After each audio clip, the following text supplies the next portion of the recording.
Hello, everybody, and welcome to the Legends podcast with me, Sarah Faruya from Sarah Faruya Coaching. This is season 5, and it is the very fucking creative series where I invite my most creative friends and collaborators and people who I know to come and tell us all about their lives. I believe there are many ways to lead a life, and everybody has stories, and I want to hear them and tell them.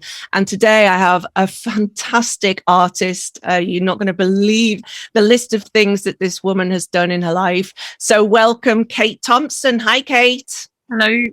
So before I give you your incredible introduction, Kate is a sculptor and a former dancer, perhaps still is a dancer, but I'll get into her full introduction later. She's up in Iwate, which is in Tohoku. It's actually one of my very favorite prefectures. It was my favorite prefecture until I went down to Okinawa. Now it's my equal favorite. I've even taken my parents up there. So everybody has stories, Kate. So could you tell us a story? Something that's had an influence on an impact on you, or something you think will be fun to tell our listeners and viewers? I think the one that probably actually changed my life was when I was a high school student and decided it was probably impossible to be an artist, but I wanted to be close to art. So I decided to go into restoration. I was lucky enough to go and see one of the top art restorers in Edinburgh, where I was based. I got there and she had this amazing workshop and was doing all this incredible work. And so I asked her, how did you get into restoration? And so I won't tell the story, but I'll just tell you the effect of the story. She told me the story of how she got into restoration. And I went, oh, gosh, that sounds amazing, but incredible journey. Okay. And then she looked at me and said, what's the problem? I said, well, I'm not sure if I'll ever be able to do anything like what you've just described. And she looked at me and said, why do you want to be a restorer? And eventually I kind of admitted, well, I don't really. I want to be an artist, but I want to be close to art. So restorer is probably the best thing. And she just looked at me and went, I promise you, it'll be 100 times easier to be an artist than a restorer. Go for your dream. That was it. So I changed the subjects I was studying. In fact, I didn't. I was still studying chemistry and French and Italian in order to go into restoration and history. So I was stuck with that for the exam cycle, but I still managed to get into art school, even with this strange scientific and art mixture. So the chemistry was for the actual kind of chemistry of the paintings and stuff to restore things. But I would need it for restoration. So what an incredible story. So, but why did you think you couldn't be an artist? What was that? I mean, I know that people of our generation, I know that we're a little bit apart, but that it was a bit odd to be an artist, maybe? I'd always grown up with art around, and my parents had a lot of friends who were artists, and they all just seemed so incredibly glamorous and sophisticated and much cleverer and just more on the ball than I was. I was very geeky, very shy teenager, and I just didn't have the confidence in myself that I thought that I would be able to do it. Wow, yeah. Interesting. Yeah, I studied chemistry, biology, maths, the worst things ever. And what I really wanted to do was study drama, English, French, maybe RE, but I didn't have the courage to change. I really didn't. So it's later in life that I started to kind of blossom into what I actually wanted to do, which is coaching. But now I've started to do a few more creative things like this podcast, for example, which essentially puts me in the position that you were in all those years ago, of being close to people who are super creative and enjoying that as well. But it's for anyone, I think. Well, yeah, absolutely. I'm going to totally believe that art is for everyone. Yeah. And that in all its various different forms. Another thing, of course, is that I was very disappointed with the attitude at art school, actually. Having got in there, I thought that was my goal. I'd made it. This is the first step of my path. They were still stuck in this sort of rather fake Hollywood image of the solo, egotistical, totally selfish artists stuck in a garret studio, suffering for their art, and were so bad at communication and actually not teaching us anything at all. So I kind of just decided when I left that I was going to try going into community art, with the principle that if you actually show people the basics, they can do it. And show them the basics, the technique, how to do it, but show them the best examples of other people's work. And yeah, I proved my case. I mean, my students, whilst I was a community artist, they were hardly my students. I was their student, and they were all teaching me all the time. They were just fantastic. Gorgeous. Amazing, Kate. And when I say art is for everybody, I mean art is for everybody, like amateur-wise. But art is not for everybody in the way that Kate is an artist. That's a very special and different way to be an artist. So I would like to give you your rock star introduction now, which I'm taking from your wonderful ukishima.net website. So everybody should go over there and check it out and look at that. I mean, this is just a tiny, tiny tip of the iceberg of what Kate has done. And you'll also hear later probably, and her wonderful husband too, but we're going to focus it on Kate today. So Kate was born in St Albans, England, and grew up in Edinburgh, Scotland, surrounded by artists, musicians and actors. And her father was a television director and producer, and her mother was an interior designer. It does sound terribly glamorous, Kate, I've got to be honest. She loved playing with clay since she was a child and spent every holiday with her parents, siblings and cousins in the countryside of the Scottish borders, or surrounded by the sea on her visits to her grandparents on the island of Guernsey. Amazing. Playing to her heart's content with a wealth of free natural materials, making dams and pools, sand cities, mazes in the bracken. Oh my God, I was talking to somebody about making bracken beds the other day when we were out walking. I don't know if you've ever met Tova Kinoka. She's one of the British Chamber of Commerce executive committee members, but we were talking about that on a hike the other week. And Dens in the Woods. Oh yeah. She went on to study fine art at university and then on to become an artist in earnest. While a student, she also experimented with live performance, stage lighting and costume design, and formed a dance company with her friends to perform at the Edinburgh International Festival Fringe and other festivals. And you will see when you go and visit the website that her sculptures also have this very kind of flowing and dance. It looks like dance now. And I didn't know that until I was doing all the research on Kate. Fringe festivals. After graduating, she worked as a community artist for the Gorbals in Glasgow for 3 years, introducing locals to the joy of art. She was then a founding director at the Glasgow Sculpture Studios, wanting to learn how to carve. She won a place as an assistant for the Scottish Sculpture Workshop's International Stone Carving Symposium in 1988. That sentence is why I don't drink before I do these podcasts. There she met. Right, it's just an earthquake, so I'm going to move some of the sculptures back a bit. Oh my God, this is it a big one? No, it's just starting. Just wait a second. Okay. I'm not feeling it here yet. No, it's just a wobble. Just a wobble. I lost it. I pulled these out the other day for somebody else, just before that big one. Oh, Lord. Lord. Okay, so this is real life in living where Kate lives is just a very small number of kilometers from the epicenter of the huge earthquake back in 2011. And we will most certainly touch on that later. So can I continue? Yes, sorry, I beg your pardon. No, not at all. And I'm going to ask Jane to leave that in actually, because I think it's important for people to understand how we lead our lives here as well. So after graduating, she worked Sculpture Workshop's International Stone Carving Symposium in 1988. There she met Hironori Katagiri.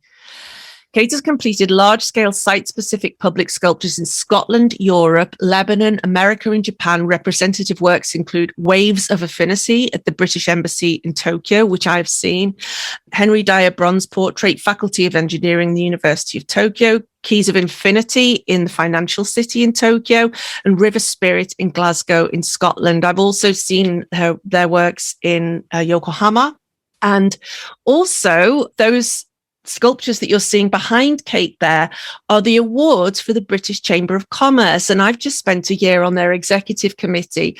I sadly have been nominated twice for an award. And I'm wondering if there's any chance that I could have a runners-up award or something, Kate. Any one of those in the background will do. Or if I come and visit you, which I am definitely planning to do, hopefully with Laurie, because I know our friend James came up to see you recently as well. I'll sneak one into my bag or something. So watch on the way out. I'm from Merseyside. You've got to watch me. The trophies aren't for sale, but there's all the other sculptures. Yes, and yes, I shall come with my wallet fat and open. Yeah, for sure. Because I actually do love collecting other people's art. I think a lot of kind of, what can I say, artists who did something else, that's me, often start to collect art around them. Instead, this is actually a Hokkaido-based artist who I met in New York, and this is one of his paintings of New York. So tell us more about your background, your upbringing, and your childhood and your family background. I thought my childhood was fairly feral until a strange thing happened and we ended up having children. Yeah. I thought, well, I survived my upbringing, so I didn't have to survive two artists. It was insane in a lot of ways. Literally, my father was bipolar. Interesting. I think it was really kind of could be crazy. Like one of the things that he did, one day when he was on a high, it was the highs that you needed to watch, not the lows. As he went out and he sold the family car, and I've got 3 siblings, so 4 children, family of 6. He sold the family car and bought a red MG sports car, which was great fun. My mother wasn't too pleased. No, I'm sure she wasn't. How did you all fit in that? I mean, it would be in the 60s or 70s, right? We couldn't quite manage it with mum in the car as well, but we did used to pile in with all 4 of us, with 2 on the little pop-up sort of bench thing at the back, 1 in the passenger seat and 1 sitting on Dad's lap, operating the steering wheel whilst he did the pedals. And then we'd slalom in and out the white lines in the middle of the road. So it was a bit, but it was great fun and an absolute star during the Edinburgh Festival, because growing up in Edinburgh with such an incredible festival city, with the Edinburgh Visual Festival, the Fringe, Jazz Festival, Film Festival, and of course in its heyday in the 70s and 80s when it was sort of really, really popular, tickets to anything interesting were pretty much sold out. But Dad was absolutely brilliant at blagging his way into anything. We'd go to the box office and he'd, oh no, it's sold out. What are you talking about? It's sold out months ago. And he'd sort of just lean forward and whisper to them conspiratorially, not even for press. And 2 front row tickets, right, would immediately appear. And we'd both go and sort of sit and watch something. So sounds like a hoot, but a wild hoot. But then the other thing that was great fun about the festival was that because Dad was in the kind of entertainment industry, he knew perfectly well what it's like behind the scenes for most of these people. So we go and sort of say, hear Kirita Kanawa singing, and then he'd say, okay, let's go backstage and tell her how much we loved it. And like I would be, to begin with, until I knew the score, would be like, oh, we can't do that. She's like, she won't want to hear us. I said, no, she'll be bored rigid. She'll be dying to know what somebody thought. She'll be going back to her hotel room and eating stuff from the hotel fridge. So we go down to the stage door. We ask to see her. She says, yes, of course, come in. And then Dad invites her home for supper. And she comes. I just met the most amazing people as a result. And then, of course, we were living in this insanely beyond our means house. So both my parents were working full time, and we had students in the attic, and it was bed and breakfast hostel during the festival. So we had actors, singers, dancers staying through the festival as well, because the students were away. So they had the students' rooms. It was just perfect. It was absolutely insane, but a perfect upbringing to be an artist, in fact. And then, as it turned out, probably a perfect upbringing to end up being an expat, sort of surviving, living in another country, sort of having really grown up, meeting people from all over the world all the time. Wow. I mean, that sounds so fascinating. And, it sounds like your dad had a really can-do attitude. Like nothing was impossible for him, especially when he was on one of his highs. Yeah, I've done it. It's the great thing. If I can think it, I can do it. Oh, just love that. Love that. And there's you like all shy going, oh my God, no. And then the next thing you know, Kiri Takanawa, I don't know how to say that name properly, was the New Zealand soprano, right? I mean, she was unbelievably famous when I was young, or when we were young, right? She was so famous. But Dad was exactly right. I mean, they invited all these stars, but there was nothing arranged for her. She was just going to go back to her hotel room. Yeah. Oh, She was delighted, and so many other people. It was good fun.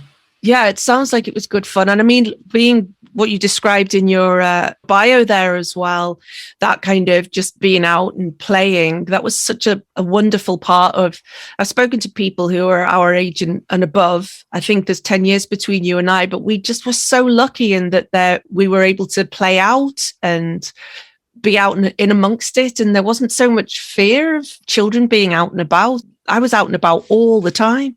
In the holidays, even if we were in the city, we'd just go out the door in the morning after breakfast. Probably wouldn't even bother coming back for lunch, or maybe we'll have grabbed a sandwich to take with us or something. Yep. And then we had to be back before dark.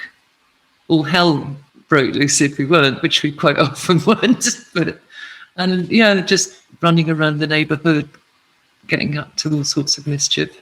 I remember going back and my sister driving the kids to school, and me going, "What are you doing? You're talking about driving the kids to school. Surely they walk." No. Because of course in Japan, the primary schools had, yes, you have to walk to primary school, which is one of the reasons they kept the countryside primary schools open until they were untenable. Sadly, the local one here that our kids went to closed about 10 years ago. When my children went there were only 27 children in the school. Wow. I would love to see a movie of your life going from childhood up to now. Wouldn't that be fascinating? You can see. Hi? There was a movie made here, you can see, but it's not about us. Okay. That was funny as well. That was, we were actually back in Scotland, and the local town office phoned us in Edinburgh, and we kind of cracking, what's happened is that there's a house burnt down, or something awful's happened. By the town office phoning us all the way to Scotland, and they got this film crew in who wanted to make a film in the local town, but they wanted to use our places in the main locations. And people got terribly excited and stood like, "Oh, this is so cool."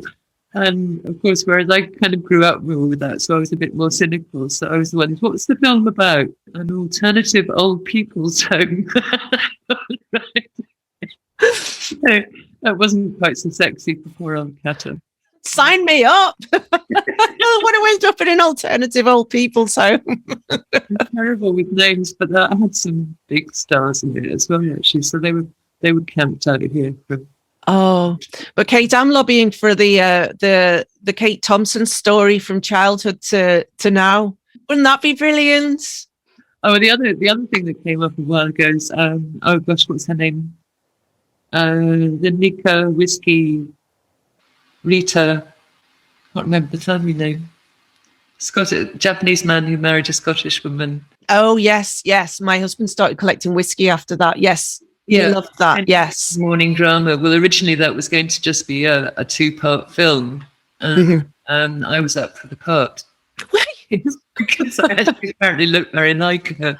And the bonus of it was that I was going to get intensive one-on-one Japanese classes to bring my Japanese up to speed in order to play the part. Yeah, and that was better than getting the fee that they were proposing for it. So I was right up for it. But then they decided to make it the morning drama. And so I was too old. They wanted some pretty young things. So. Yes, it was that Canadian actor. And my husband loved that so much that he started to taste whiskey. And now, I'm not joking, we don't have any kids, but we do have about 50 bottles of all kinds of whiskey downstairs that he just loves collecting whiskey. It makes him, he polished it over the weekend and he said it makes him so happy. So, if we come and visit you, we'll select a bottle of one of his, I don't know, collection, you'd call it. He'd make a hit with Cato, who just shared his collection. Brilliant. So this idyllic childhood, or this kind of wild childhood, perhaps, with 4 kids and 2 artist parents, and I suppose some eccentricity at play in there as well. I'm putting words in your mouth now, but what happens next? What did you choose to do next?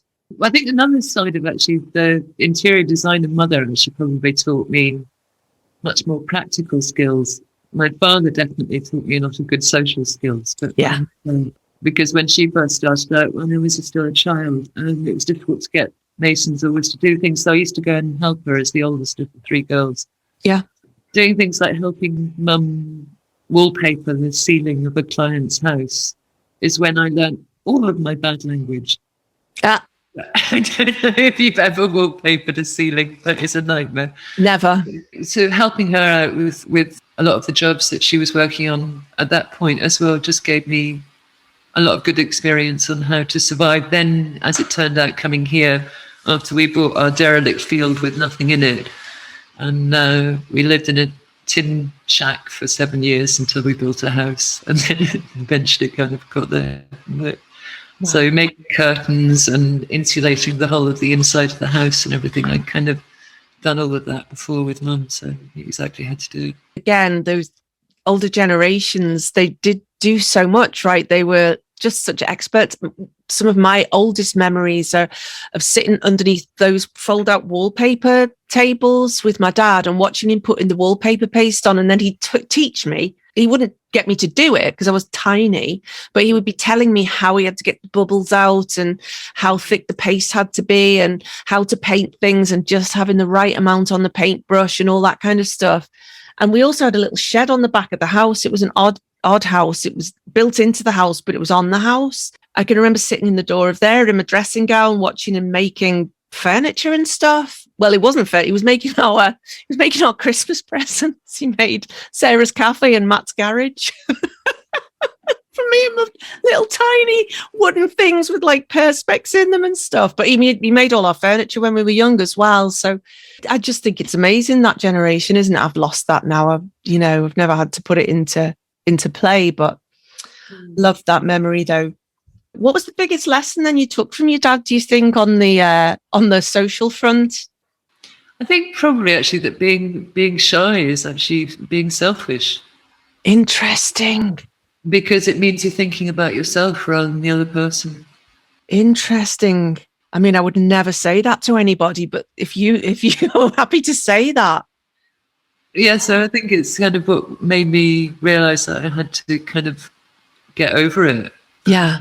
And just be a hostess, look after the people who are coming to my city, rather than being awestruck by them or kind of, oh, what did you say, such a star? And, so exactly, take them home, feed them, give them drinks, introduce them to the other people there, bring them out to themselves. Because actually most of them as well, in the performing arts, anybody who's on stage, that's a persona.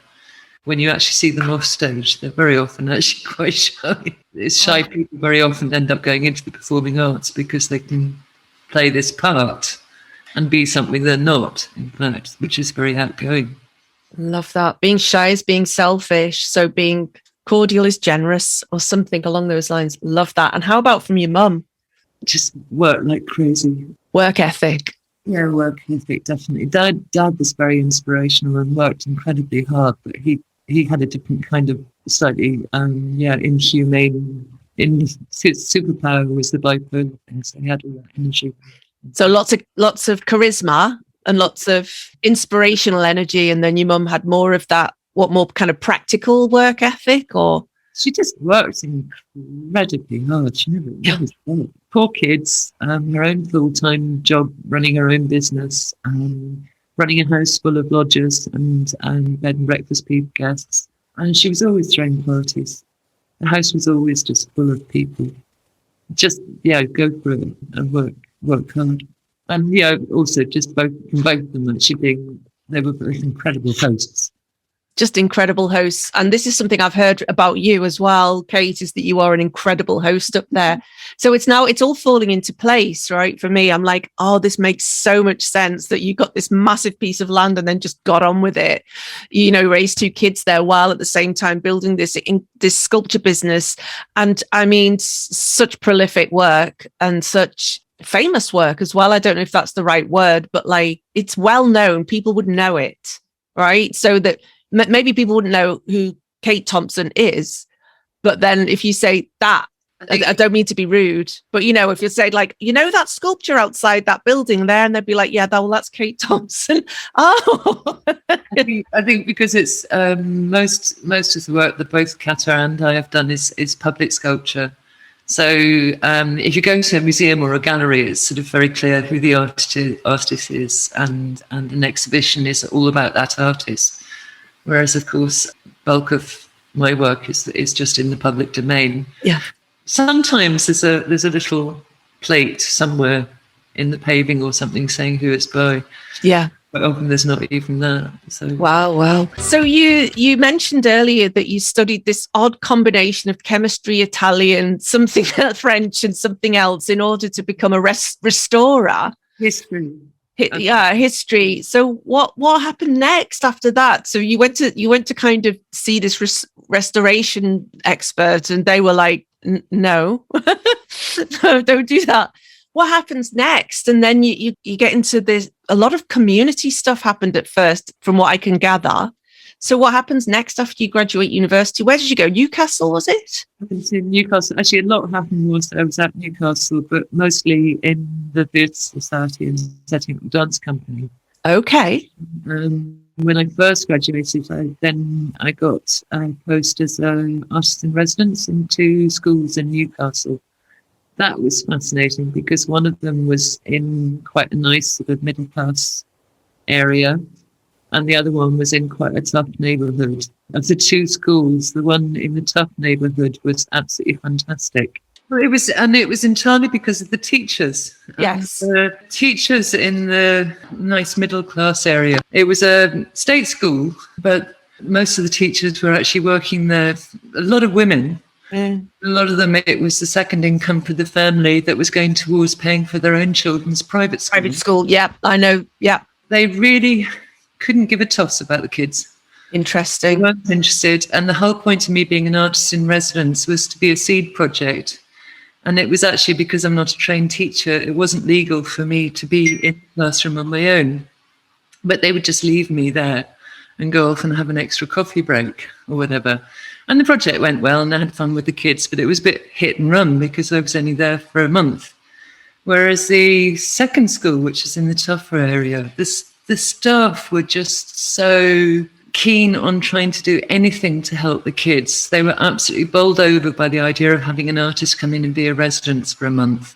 Not only did the teacher whose class it was stay, as was their actual legal requirement, but any other teacher who could grab any time at all would come as well. Wow. And join. And they were just so hungry to sort of learn new ideas and find a new approach of how to sort of explain or introduce anything artistic to the kids. And it was just brilliant. And the same project in 2 schools run at the same time could not have gone more differently. And the results in the schools, supposedly in the tougher area where the Arts Council that were funding it weren't expecting as much, was 10 times better. I was only there sort of for a couple of days a week, but every time I went back, the staff and the kids had carried on working on it whilst I'd been away. And so I could really sort of help them to then sort of say, hey, well, that looks interesting. And why did you do that? And kind of, we could really rock on. Whereas the nice sort of cozy, safe school area, although the kids wanted to engage with it, nobody else was backing it up. So that was kind of showed me that definitely wasn't necessarily my preconception of tough schools being tough, supposedly. So that then actually possibly gave me more confidence when I got the job as the community artist in the Gorbals. That was interesting. That was actually advertised as for people over 30. You had to be over 30 to apply. And I just thought it looked interesting. So when I wrote up my CV, I forgot to put my date of birth in. Very good. I was 21. So I turned up for the interview and somebody from the Arts Council said, oh yes, what is your date of birth? And I just said 3rd of October. What year? It kind of, then they rumbled it eventually. And actually it was jointly funded, that one, by Scottish Arts Council and Glasgow District Council. And Scottish Arts Council just said, absolutely no way, she's too young. And their preconception was that it was too difficult a situation for somebody as young as me to do. But actually, the local people recognised that I was young and naive enough to be idiot enough to actually try and do it. Because essentially it was what they were expecting of me was impossible. But I was young and naive enough that I didn't know it was impossible. So a bit like my dad, I just did it. I was just going to say there, I mean, there's number one, there's nothing I like better than somebody who's not a good girl. Yeah. And the second thing that I was going to say was, do you think you got that cheek from your dad? You got that, like, so that's, I call it being cheeky. It's like, be cheeky, be irreverent. That's a quote that I got from the former South African ambassador to Japan. And I just love that, like, not being a good girl. So many people want to be good girls right into their 60s, 70s. It's like, be a little bit cheeky. I wasted the whole of my high school years sort of trying to fit in, be a good girl, and I think I got my comeuppance when some special career advisory team came over and got us to fill in questionnaires. And of course, I answered all the questions what they thought they wanted to hear, rather than what I actually thought myself. And so at the end of it, they came back with that, and there was me by this stage absolutely determined to be an artist. And they came back with, no, no good for an artist. You should be a social worker. Oh, imagine. Anyway, so, and big love to all social workers as well. Ended up being quite a big part of what. Yeah, I could imagine in the places. So there's a couple of things here. When you were doing those community artist stuff, I know that you were doing some dance. What happened? Where did the transition come from dance to sculpture? Or I know it all meshed together, obviously. And then I want to ask you a very practical question, which is, can you describe the Gorbals of Glasgow? Because to somebody like me who was raised in the north of England, I know what that means, but other people may not have the context for that. So take it where you want to. So I was making almost exclusively figurative pieces when I was in my first couple of years at art school. But I was getting more and more intrigued with the idea of movement and tension and stress in the human figure. Yeah. So I started going to dance classes, drawing the dancers as they were practicing various moves. And I decided I couldn't get exactly that sense of where's the energy coming from, where's the weight, where's the tension, what's driving this movement, unless I tried it myself. So I took part in the first half of the class and then sketched for the second part of the class, where I could, by that stage, my body was aching like crazy, and I could tell exactly which muscles were meant to be being used that I didn't have, and everything like that. And then the girl who was taking the dance classes, leading them, teaching them, was quite intrigued by the weird way I had of dancing, and so she suggested the two of us set up a dance company, and we did. It was all students, but the other members that we got were all from different backgrounds, so we were all completely different. One girl who actually had a ballet training, one guy who his workshops when he was leading the rehearsal were killer. It was a black belt in 3 different martial arts. Then English student, French student. So we were all but for me, it was very much right from the start. It was still about sculpture. Right. So when it was when I was leading improvisations in order to get a choreographed piece ready for a show, it was very much thinking of just the body as material, right? So rather than sculpting from the body, it was making sculpture with the body. And so the way that things were being blocked and moved around, and at the same time I was working a lot in the theatre. There was a really good theatre society at the university, and the Royal Shakespeare Company used to come up every year and use the same venue. So we'd all work for them part-time as either doing extras, lighting, whatever, and actually get paid for it as an arbeit job. So that was a really good way of moonlighting, doing stuff. And with both the theatre and the dance, I think my fascination with it was that it was still, to me, sculpture or sculptural, but it was working with a team of people and working in collaboration and improvising, rather than this sort of set image of being an art student, being pitched as a rival to your friends working next to you and trying to keep things, good ideas, secret. And somehow it was terribly mean-spirited, it felt like, in the art form, whereas the dance and the theatre was much more of that collaborative spirit and being able to experiment with new ideas. But at the time, that idea of crossing boundaries became quite trendy later on. But at the time, in the late 70s, early 80s, the tutors were horrified and didn't really disapproved, and they refused to come and see any of the dance performances or theatre productions that I worked on, doing the stage lighting, costumes, sets, all of which I thought should have been part of my degree work, actually, but they wouldn't even come and see it. But it's still all of that, I think. So I think I learned more that I'm now applying in my sculpture from the University Theatre Society and the dance company that we set up than the actual art department. Wow, yeah. And, it's back to that sense of generosity as well. Like, I think because you mentioned them being mean-spirited versus that kind of more generous way of there seems to be a theme going through all this, that kind of cheeky generosity or something like that. And definitely not mean-spiritedness. I think the other, one phrase. Fun as well, right? One phrase that I used in that video presentation that you watched was making theatre sets for life with the public sculpture. So it's kind of just trying to make spaces where people can take a bit of time out, or are prompted to maybe have a conversation with somebody, or play, or just sit and watch the world go by. So it's creating an environment where people can actually enjoy their environment rather than always hustling and bustling. Yeah. I mean, I made numerous notes on here about that, but there's things that I kind of don't want to get too much ahead of myself here, but we will come to the marriage of Japan and Scotland in due time. So then just tell us about the Gorbals. What is the Gorbals? The Gorbals is, it's all been knocked down and rebuilt now. Yeah. But, it was an absolutely notorious slum in Glasgow. There were very nice tenement flats that were actually built to be kind of middle-class houses, but their rival construction company built a railway. So they literally ended up on the wrong side of the railway tracks, which he did quite deliberately in order to block his rival.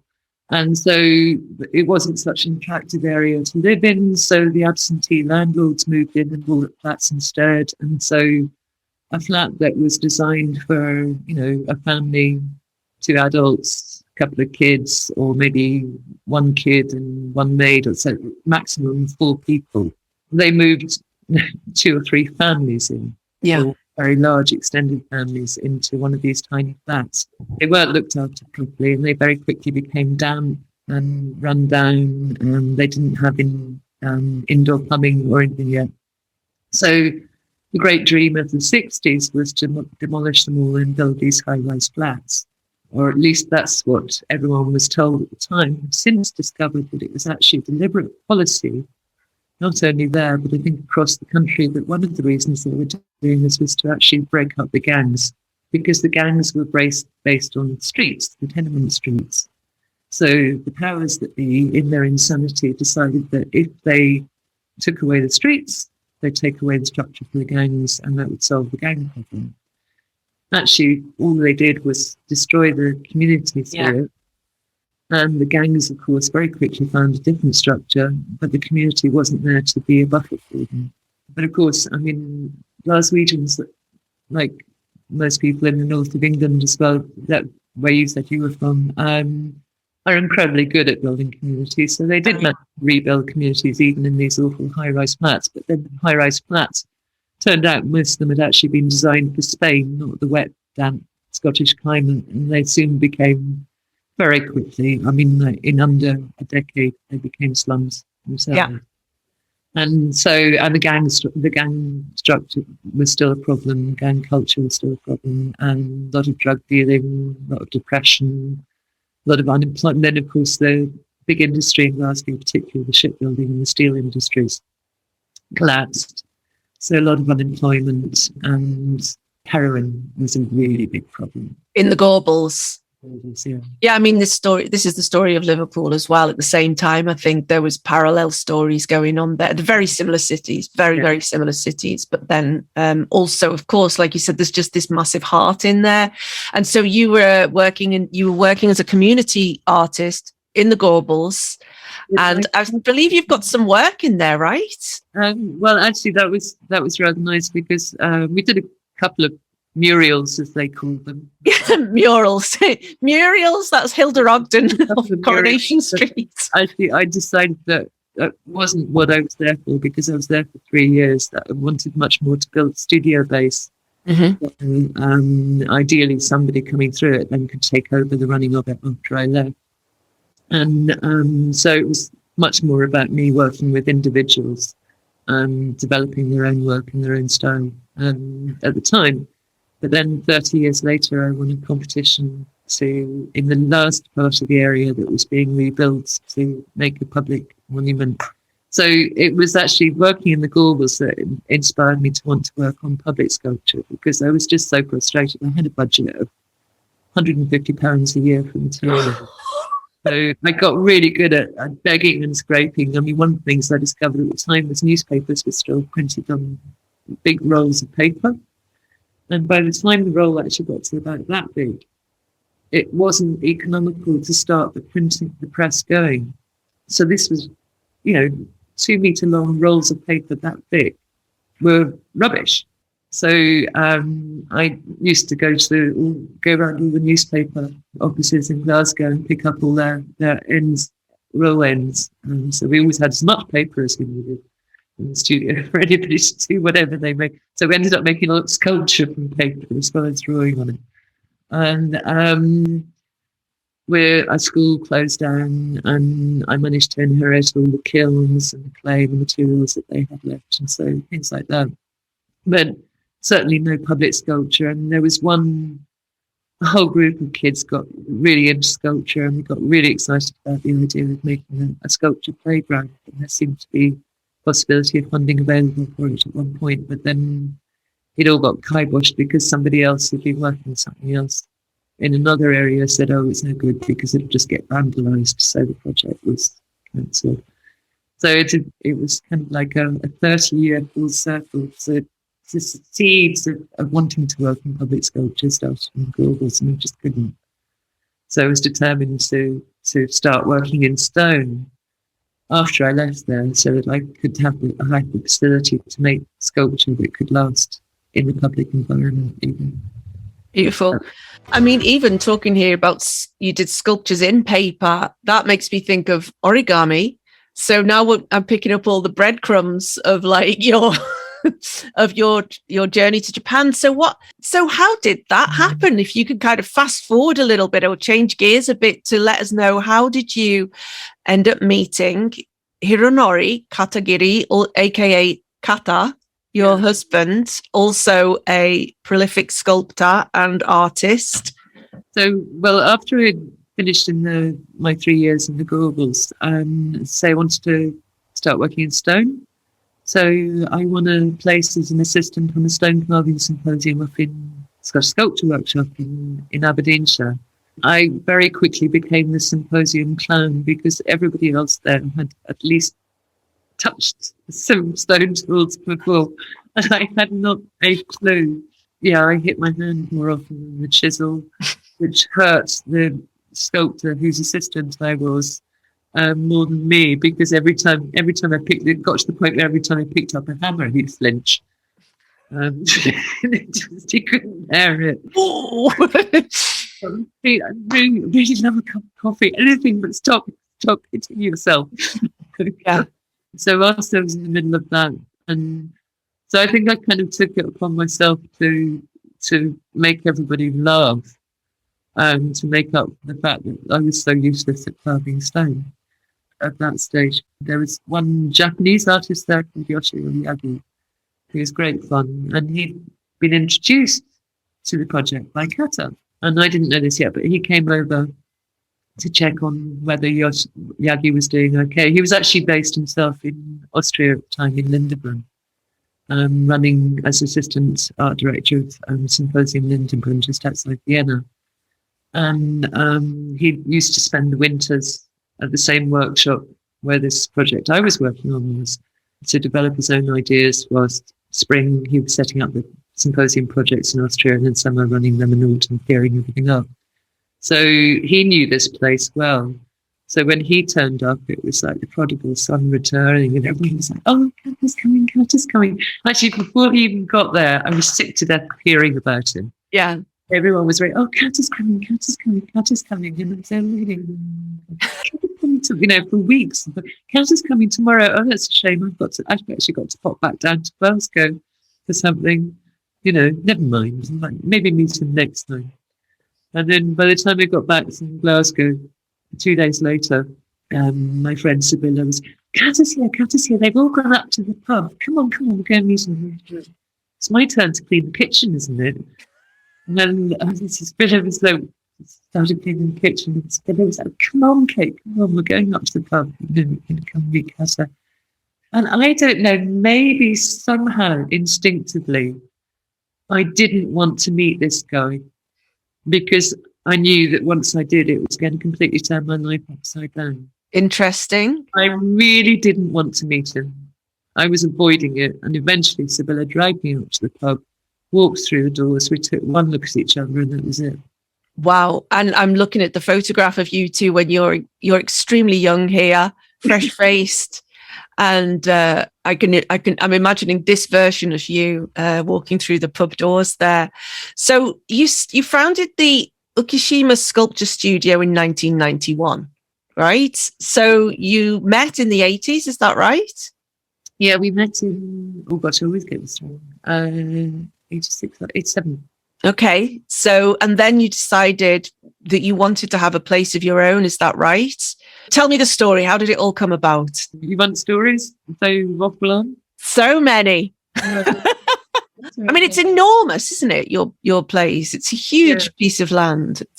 Before Kat managed to get me over to Japan, he lured me over to Europe to go on an amazing tour of Europe. Oh, that's the whole series of stories about me working there. Actually, because I need a part 2.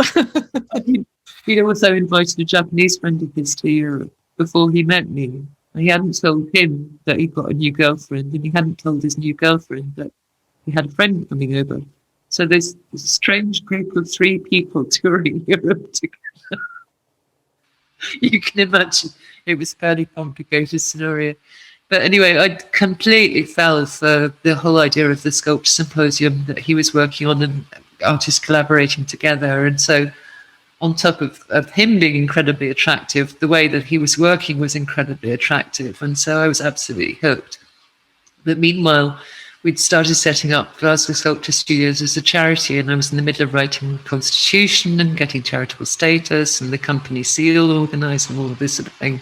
And we'd found this amazing cigarette factory, which was going to be this huge venue for a group studio. So Kata, meanwhile, went back to Japan and phoned me up one day at about 2:00 in the morning and said, you have to get over to Japan. You have to get over to Japan. And I said, yeah, I know. I will. I'll get there. It's just, I need to finish setting up the Glasgow Sculpture Studios first because, I've started, so I have to finish kind of thing. So a couple of days later, he phoned up at 3:00 in the morning. You have to get to Japan by the end of December. And I thought, ultimatums? Maybe he's not as cool as I thought he was. Okay. Said rather coyly, why? Because your solo exhibition opens on the 1st of March and that gives you 3 months to make the work for it. That was a really cute move. That got me to Japan. Wow. And so then you had to make all the items here in Japan? In Japan, yeah. I worked in stone as well, which I was even slower at working. In basalt, actually, it was very hard stone. Mm-hmm. So he set up for us to stay in this amazing place called Kuriyama Quarry, where I don't know if you've ever heard of the artist Isamu Noguchi. Yes. Yes, so it's where the same place where he got his stone. And he was one of my absolute heroes. And actually we were going to meet him. He was coming over. And all the Masons adored him, and we were organising this big party for him. And then he got flu and died before he came over. No. This huge party that we'd actually organised for him became his wake. And it was terribly sad.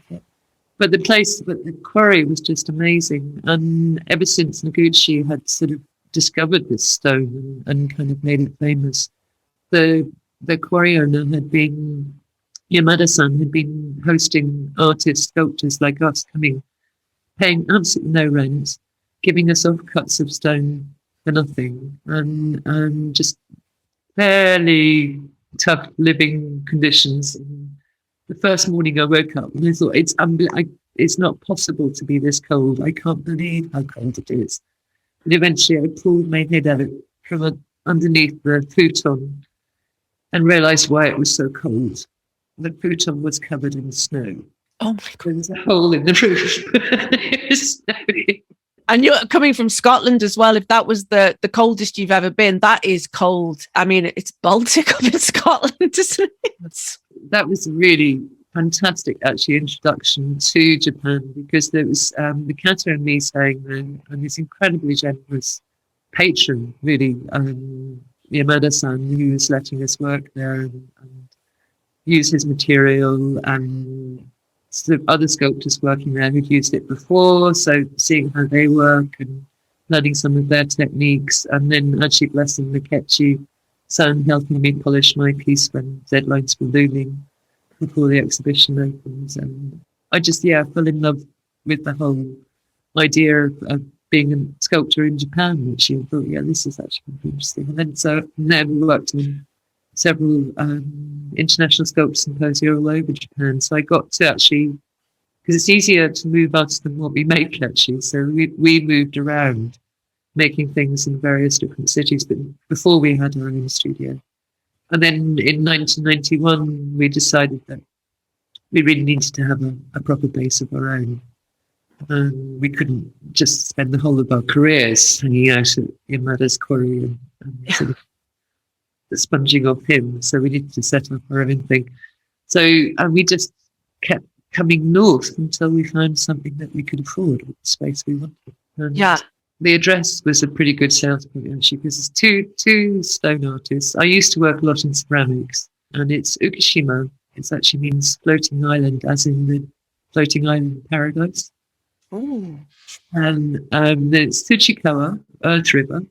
So, plain. Mm-hmm. Oh.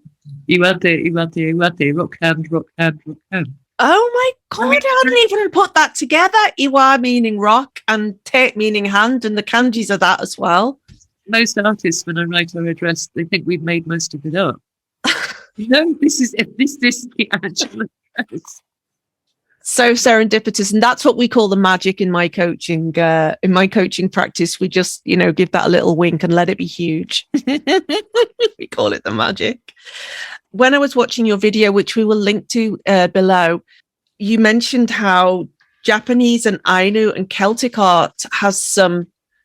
You mentioned some kind of similarities, but then you were also talking about how lots and lots of Indigenous art and Indigenous culture has lots of overlap. And I was thinking about that. And then I started drawing kind of Greek, which, of course, I mean, it all is echoed in Japanese fabrics and Ainu headbands and all that kind of stuff. For those people who don't know, Ainu are the Indigenous people of Japan who have been moved up into Hokkaido mainly now, I believe. Is that a good description, Kate? Could you say something a bit more eloquent than that for the Ainu people? Because many people listening might not know what we're talking about. I'm not entirely sure of how far across Honshu they came, but yes, there are some Ainu names still around here. So they obviously were Tohoku. Yeah. And then they got kind of pushed up to Hokkaido and were treated very poorly for a long time, as were many Aboriginal people. Yes. Their language was banned, their culture was banned. So there was kind of resurgence of Ainu culture very fiercely being preserved by some wonderful people who've managed to preserve it. Yeah, so for familiar story, sadly. And also you were talking about the flowing lines of calligraphy, which is obviously a big motif in your sculpture. And also, this is the bit that I love so much, and I've got goosebumps saying it, is it the animism of every stone as well. Like, animism is something that I'm so interested in, and that comes into contact with dance as well, as serious animism in dance, and the connection between the earth and us, and also just the shit of life, and also the animism of feeling and of being and of all the, I mean, interesting. I mean, I've even got bipolar coming up now, but that idea that there's just a huge bandwidth of nature, and everything has some kind of life. And I love that about Shinto as well, that everything has some kind of life. Every stone, every plant, every piece of wood, it all has some kind of life. This is something I find utterly fascinating. But your sculpture has a very recognizable point of view, to the point where I was walking through Tokyo and noted some of it, which is obviously cousins to the ones we can see behind you there as well. That kind of flowing lines, smooth stone. And I think that one's called Aphrodite. It's in front of a new, huge, beautiful building complex in Roppongi. Mm. So can you tell us a bit about how you came to develop your very unique point of view, your very marrying all these things, the Scotland and all of it? There are several threads that have kind of continued through. The Celtic Key series started, I think, probably in the early 90s. I think there was probably that stage where I became more acutely aware of my own culture while being immersed in Japanese culture. And I think quite often your own culture actually becomes a stronger feature when you move away from it. Absolutely. And as you get older. Yeah. And it's partly, I think, because you're missing it. You're feeling slightly out of your own comfort zone.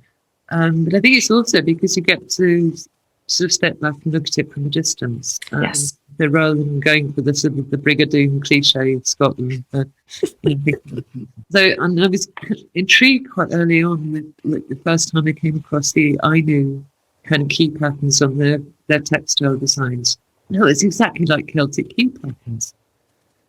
And then thinking, well, exactly, and like the ancient Greeks, and started looking, and then ancient Chinese art as well, of course, has got it. And all of these interlinking patterns. So I thought, well, started trying to do a bit of research, and I could be wrong, but as far as I can tell, all of these patterns emerged in cultures that had no communication necessarily with each other at the time, like Celtic and Ainu. I don't think there was any communication there. So what occurred to me was this must be a kind of human aesthetic or intuitive and intellectual response, or searching for what understanding nature and the balance between nature and chaos, and order and chaos in nature, and the way that they fit into the world. And then also sort of double at the same time beginning to sort of, right from the start, being exposed to the idea of Shinto and the animism. Everything has a spirit. And I also love the pragmatism of Japanese spiritual life, is that most people call themselves Buddhist, Shinto, and quite often Christian as well. Yeah. And the first time I came across that was somebody who spoke very biblical English, and it turned out he'd read the whole Bible. And I said to him, "Are you Christian?" And he said, "Yes, of course." And it was my preconceptions that got us in a bangle and said, "Are you Buddhist? Are your parents Buddhist?" And he said, "Oh, yes." "Do they mind you being a Christian?" What? Do they not mind that you became a Christian instead? And he said, and eventually the penny dropped. And I said, "Are you Buddhist?" And he said, "Yes." "Right. Okay. You read the Bible, but you didn't get the bit that we've got this jealous God and you're not supposed to have anything else in your pantheon." And perfectly much preferred his image of it. And then, of course, the way that the philosophy of Buddhism or any other religions that has been kind of assimilated in Japan at some point is then balanced with Shinto is for life. Yeah. Buddhism is applied for the afterlife. Yeah. The death and funerals and the afterlife. But Shintoism, which is the older and more originally indigenous religion, yeah, which has this wonderful animistic thing that everything has a spirit and you should respect those spirits and behave in an honourable and sustainable way within your environment. Don't hunt more than you need to. If you kill something, then you use all of it and you pay respect to that. Even if you burn wood to make a fire, you do that respectfully. I just sort of thought this is very nice. And then that also sort of tied in with this the image of the key patterns, of course, because it's all returning the source or something being repeated. I seem to have that same sort of rhythm to it. In that context with the Ainu work. So and then looking at the Chinese art as well. So I recognized then that, of course, well, was it the same thinking behind the Celtic art as well? And this same sort of sense of animism and synergy with nature. And so I kind of thought, okay, well, what did these guys know that we've lost? So in order to try and explore that and understand it, instead of studying books in the library, I started exploring it in the way I know best, which is with sculpture. So taking all these two-dimensional patterns and see if I could understand them better by turning them into three-dimensional form and space. Yeah. And I don't think I found any answers, but I found some very good questions. And made some great sculpture from it as well, no doubt. Yeah, absolutely. I mean, it just all the thing that sprung to mind for me, there were stone circles as well in the UK, of course, abound in Europe. And also that the sense of animism and having to respect everything around you. Everything is so close to us here in Japan. Like, it's never not close. Both of us live I live in near Kamakura now in Zushi. So I live really close to the sea and really close to the hills as well. And so there's just this constant presence of landslides and tsunami as well, which kind of brings me to, and you live in the countryside as well. So of course you have, well, I'm not going to call it game, but wild animals. I'm sure you have wild animals that are on your property all the time. I luckily don't have that so much, but just squirrels and lots of insects and stuff. The only one that's ever attacked me was a strange little thing which I've never quite managed to identify. It's kind of about that long, Japanese. Everybody here calls it a tanuki, but it's not exactly a tanuki. Yeah.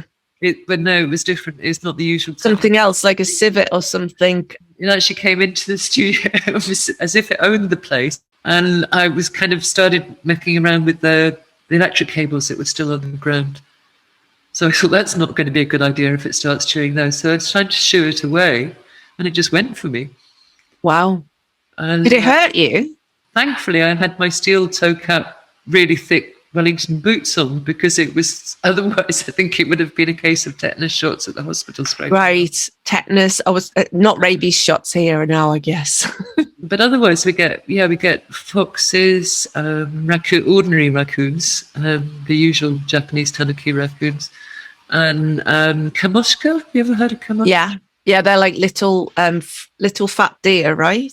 Yeah. They're in English they're called cerro deer. But they're not actually deer at all. Their closest relative would be a cow rather than a deer. Oh, interesting. But it looks like a little short-legged, fat-bodied little. Yeah. So they're a very long-legged cow in that sense. Yes. They look actually, for all the world, like the cross between a cow and an Irish wolfhound. Okay. Beautiful image. Kind of brings me to talking about, if you don't mind, if it's not too close to your heart, is the earthquake in March 11th, 2011. And of course, a lot of stuff came out of that for you. So much stuff came out of that for you. And I believe your husband is from Kesanuma. It really made me cry today when I was watching his video, and he was talking about going up to Kesanuma and nothing felt big enough to kind of, because that town was completely devastated. I don't know if anybody who's listening can remember the worst affected towns, and that was one of them. And then, of course, you did stuff in Scotland. You did the Building Up Hope projects. Can you tell us a little bit about, well, first of all, what was the personal impact for you on that? I mean, you had an earthquake just before, and we've had a couple of big ones recently, which I think I'm understanding are, what do you call them, aftershocks from the one 11 years ago. But were you at your studio? Because how far were you? About 100 kilometers from the epicenter there? No, it must be a bit more than that. I think, oh gosh, my geography sucks then. Not that we're quite far inland though. But yes. Before, I mean, once the earthquake was going on, it was just so long. It went on and on, and it was just getting bigger and bigger and bigger. Before it started, I was working in the studio, and I'd gone back to the house where the office is, because Kata was late for a meeting and needed to check some papers with me that he needed to take to his meeting. So he'd asked me to come back over. And I was just sitting there looking at his, all the stuff that was getting organised. And I just seem to feel them earlier because I think I didn't grow up with them. I feel them in the pit of my stomach just a couple of seconds before. Yeah, same. And I just said to Kato, earthquake. And he was like, oh, for goodness sake, Kate, yes, okay, we get them all the time. Just concentrate. We need to get this. I need to get this, which one of these should I take? Kind of thing. And I went, no, this is going to get big. And by this stage, it was moving. But I mean, like a normal earthquake that you get all the time. And Kato was like, yeah, it'll go, it'll pass in a second. And I said, no, Kato, we need to get out. No. It just felt different right from the start. And before he could get the sentence out to continue arguing with me, he just went, oh, fuck. Because it's just getting bigger the whole time and still going whilst we've been having this conversation and still getting bigger. And the whole house now was going like this. So we went outside in the snow and I suddenly thought, oh my God, the sculpture I was working on was still just standing on the banker. Normally lie things down or they're pinned or they're on basis so they don't fall over in an earthquake. And so I started trying to run to the studio to lie the sculpture down before it fell off the table. And I think I must have got about 5 yards before I couldn't move anymore. Let alone run. And I crawled back to where Kato was. It was still going and getting bigger and bigger. And it was just like, actually, I thought, this is it. This is the end of the world. There's no way the earth can take this because it was just so big and everything was just, and it wasn't like we were sitting in the snow and it wasn't like sitting in the snow on solid ground. It was like sitting on a rough ocean. Yeah. It wasn't solid. It was completely moving and very, very aggressive, very big and quite violent.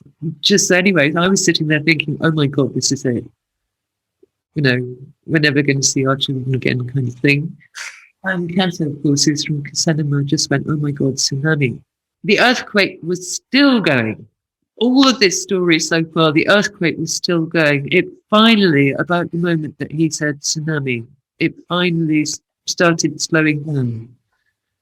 And I thought, I had that double moment of, oh my God, there's somewhere even worse than this. Yes. And then I'd almost hardly even had time to form that thought when the second one started. And it was just absolutely insane. But by this stage, it was, very good at actually almost the thing I was saying earlier about being shy is being selfish because you're thinking about yourself. But sort of because Canterbury introduced the idea that there was a tsunami, I kind of was therefore not worried about myself as the priority any longer. I was worried about his family on the coast and friends on the coast and everything else. And of course, the power was cut immediately. So we couldn't listen to the television. We found an old radio, but of course didn't have batteries that fit. So we jerry-rigged all these batteries together with tape and everything. So like some want installation coming out of the back of the radio so we could listen to the news on the radio. Actually, complete couple of twits. We spent about 2 hours doing that. So there was a third moment the next day when we got in the car to go and do some shopping. There was a radio in the car. Right, but you become a mammal at that point, don't you? I felt more like an animal that week than I've ever felt in my life. I was a mammal. So you don't have any kind of rational. It's just you're focused on one thing and one thing only because you're in such major league hijack. I don't think we recognised it either, but just in a state of shock as well. 100%. And so then most of the phone lines were down, but we did actually get a phone call from a friend who lives in the local town. We'd actually gone off on holiday and was on a bus tour in Kyushu watching his car being washed away at Sendai Airport. It came so far in down there, didn't it? But he wasn't worried about that. What he was worried about is his daughter and his baby grandson were on their own in his house in the local town. And could we go and check on them?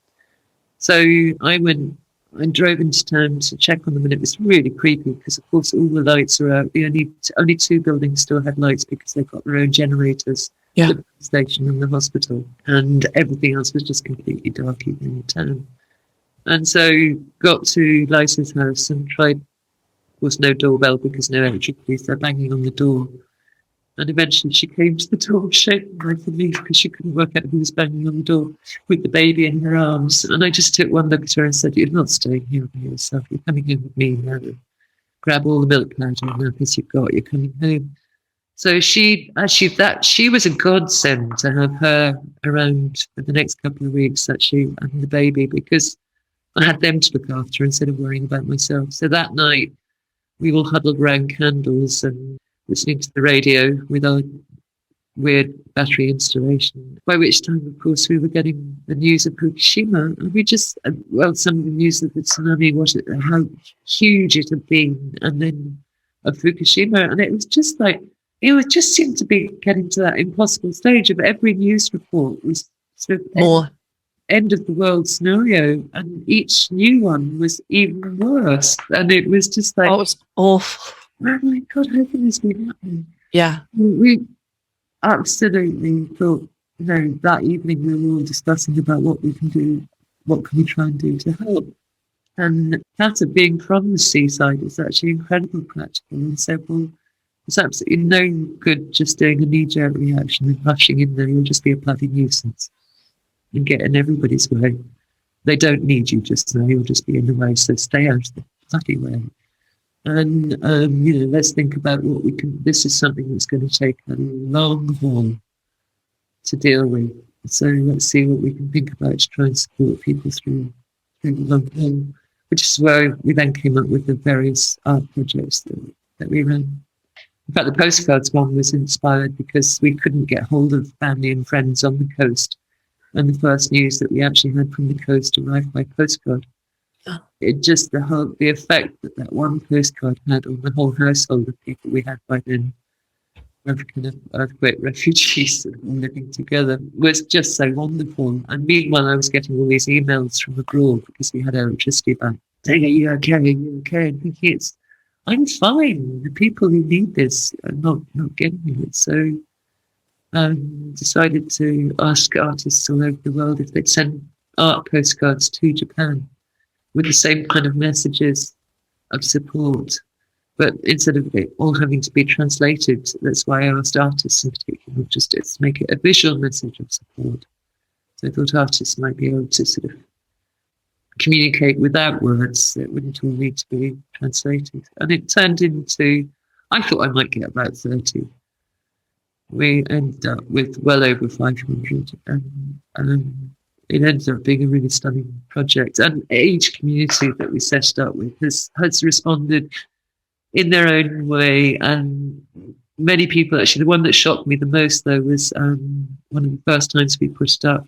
A whole bunch of high school students burst into tears whilst looking at it. And I was kind of like, oh God, I'm sorry to the chap who was in charge of the place. And he said, no, it's the first time they've been able to cry and they needed to. Essential. And it was because it was that one step removed. They were all putting on a brave face for each other.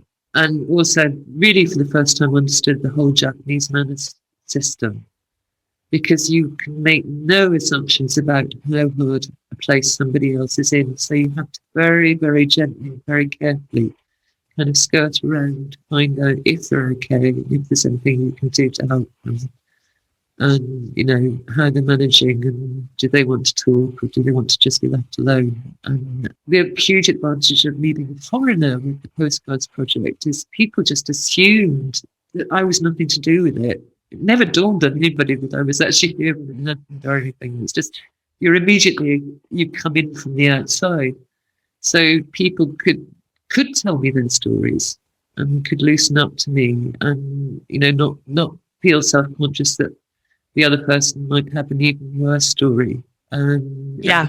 Be offloading onto them. So a lot of people were telling the stories. And the Postcards project was kind of that multiplied by hundreds, because all of these people from all over the world had introduced themselves and told part of their story by sending the postcard. And then because I think it just exactly was enough of a trigger that one step removed, but close enough that people were really moved, and a lot of people cried. And actually everywhere I went, very quickly I discovered that actually that was one of the greatest things it did for people, was letting them let go. For a lot of people, it was the first time they cried. even years later, and we still carried on showing it. It was the first time he'd come. Wow. No. And it's a beautiful piece. I mean, it's very sculptural as well. It's all these beautiful postcards, and you used fishing lines, right? And fishing nets, is that right? To kind of put it all together in this beautiful kind of flowing, I don't know. Beauty of the fishing net, how on earth we were going to show them was one thing we were really struggling with. And then suddenly the penny dropped, and I thought, if we use the fishing net, incredibly symbolic, but also the beauty of it is it's a nylon fishing net, stretches like foam. So we can actually literally stretch it across any, and it's huge. I mean, it's a fishing net, so it's huge. So we could adapt it for any space. So from huge museum halls to community centres, post offices, shopping malls, anywhere that they wanted to have it put up, we could. And then even for very small spaces, we could just chop a bit off the fishing net and just put up it. Or in one place, we had to make kind of like 6 different installations in different parts of the same building. So where is it now, Kate? It's actually in our studio. We decided that 10 years, it had its final showing in the Family Portrait exhibition in Morioka as part of for the 10th anniversary last March. And we had another stunning volunteer project called Tohoku, which is run by a couple of photographers based in Tokyo, Brian Scott Peterson and Yoko. But actually, if you look on Facebook, Tohoku, so marrying photo and Tohoku together. Photohoku. And so we showed what they've been doing over the last 10 years, which is a stunning project. We showed the postcards to Japan and its sister project, Postcards from Japan, with work by artists from Tohoku, plus some of our daughter Emily's illustrations in response to the disaster, and our own 2 sculpture and drawing installations on the theme of the ongoing recovery process, really. So since then, we're actually trying to find a permanent home for the set of 3. So the postcards to Japan, the postcards from Japan, and the Tohoku photographs that they took. We want to try and put them together and are looking for an archive home somewhere. I think they've been touring for 10 years. I think that's... Yeah. And I think there comes a point where drawing a line is really important. I think that Japan's very good at that, kind of deciding that a time period is up. It's that phase. It's kind of, the recovery is still very much ongoing. Yes, but that particular project, I think, has had its day. Yeah, for sure. And it was building up hope. And then postcards. Building up hope was one of the images in Postcards from Japan. That was the one that was the second round, was it, where you asked an artist from Japan, where we got artists from across Tohoku to send postcards back, and that was originally only meant to be for one venue. It ended up touring the world. Amazing. And I loved the reaction of one of the guys was, "Are you joking? I'm not going to do that. Do you know what I'm dealing with right now?" And then the next day he called you back and was like, "No, actually, this is was it Yoshitomo Saito?" I found that really, really moving. Sent the picture of the baby holding the finger or something. Is that right? Am I remembering this right? Yes, you are. And that's the title of that particular work, is Building Up Hope. Yeah. Oh God, I'm getting a bit choked up thinking about it again now. So anyhow, so what's in the future for you and the Ukishima studio then, Kate? You just continuing to do more and more beautiful, prolific work? And we've got our 30th anniversary exhibition at the Ishigami-no-Oka Museum and Sculpture Park in September. Part of that, what I'm working on at the moment is I've got to make some big pieces for that, because it's a sculpture park, some big outdoor pieces as well. But I'm also doing the opposite and working on little tiny, tiny pieces in wax, which I'm casting into silver. Wow. So it's a special kind of 30th anniversary project. Wonderful. We've had the idea it might be quite almost like Netsuke-size sculptures. Oh, yeah. Okay, those little tiny things about this big. Yeah. Show you? Yeah, please. Oh, there we go. Oh, wow. That's wax. So that's not been cast yet. But that's going to get cast in silver. So, and then that's one cast in silver. Instantly recognizable. So I've only got 3 so far in silver. Thanks for sharing those. Yeah, that's just 3 I've managed to get done so far. Oh, love. I've got hundreds of waxes all over the place. Oh, I'm so excited to come up and visit you at some point with my husband. And so, where can people find you, Kate? We've got ukishima.net. Is there anywhere else that you would like people to connect with you, like Instagram or anything? The Instagram is actually updated more regularly, probably, than the website. Mind you, that Kat's very good at keeping the news up on the website. But Instagram is just Ukishima Sculptor Studio, at Ukishima Sculptor Studio. And we'll link to those below. And finally, Kate, there are many ways to lead a life. What does that mean to you? Definitely, I think our way of leading a life was probably absolutely insane. The derelict field 30 years ago. But one thing we have definitely discovered is the best time to plant a tree was 25 years ago. And we planted a lot of trees 25 years ago, and they are looking stunning now. So we have really quite a good environment here now. But the next best time to plant a tree is today. So it's taken us 30 years to build up where we've got to and create the environment that we've got here for working. But we're still interested in sowing seeds and planting trees and experimenting with new things. And so the journey is definitely not over, but it's got an awful lot more comfortable. We now have indoor plumbing. And a hot bath is possible. When we started off, we had a metal shack and having to go out to the well to get a bucket of water. So it's been an absolutely wonderful way of living a life, actually, because it's been like the evolution of civilization. Wow. Love Starting it. With an empty field and building it up sort of step by step whenever we could. Each new improvement just has been so luxurious and so enjoyable. When we finally built the house, the old second-hand boiler that we got eventually in the prehab, so we had not only indoor cold running water, but indoor hot running water. Then when we built the house, we got a new boiler for the house. And we moved the old second-hand boiler to the studio so we could use hot water for polishing stones. Incredible luxury. So whereas when we first started out with no studio and no cover, I mean, like working in the winter here was the Ukishima sandwich is what I called it. Where you work with water for polishing the stone, so you've got ice on your front and snow on your back. Oh my God. Sandwich. But now we have try not to do the polishing work in the winter, but inevitably it always ends up that somebody wants something polished in the winter. But we have roof under which we can work on most size pieces, but really big scale we still work outdoors, but we can time it. Not have to do it in the snow all the time.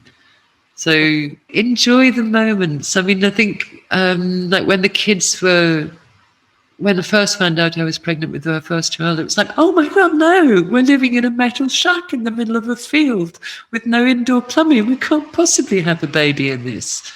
And not only did we have one baby, we had 2 babies whilst we were living there. And the beauty of it was it was a metal shack in the middle of a field. It didn't matter if the children drew on the walls or spilled stuff on the floor. You know, it wasn't precious, so they could be as kind of messy as they wanted to be with 2 messy artists.